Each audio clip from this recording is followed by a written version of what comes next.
one point about trial by jury in Article 3. Remember that Article 3 is the provision, is the section of the Constitution that creates the judiciary and the judicial branch of government. You see that trial by jury makes its first appearance there in Article 3. And you could say that it almost creates a separation of power in the judicial branch of government. And by the way, a lot of constitutional historians and constitutional scholars also argue that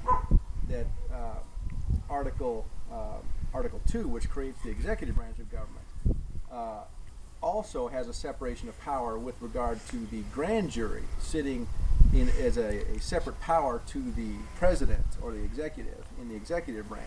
So, you know, in that construction, at least, you'd say that each of the three branches of government has a two-chambered structure.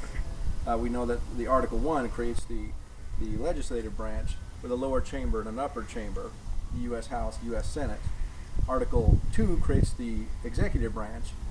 The grand jury is the most important check on the executive, and you could say that it creates a two-layer or a two-chambered executive as well. Article 3, I would argue, very clearly from the plain text, is divided by a separation of power. You have trial by jury. The trial of all crimes, except in cases of impeachment, shall be by jury.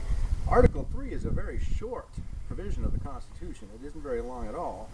And yet you see that just 1, 2, 3 paragraphs in, and it has this separation of power provision that really saddles the judicial branch of government with jury trial as one of the most important sort of structural checks on the judiciary itself.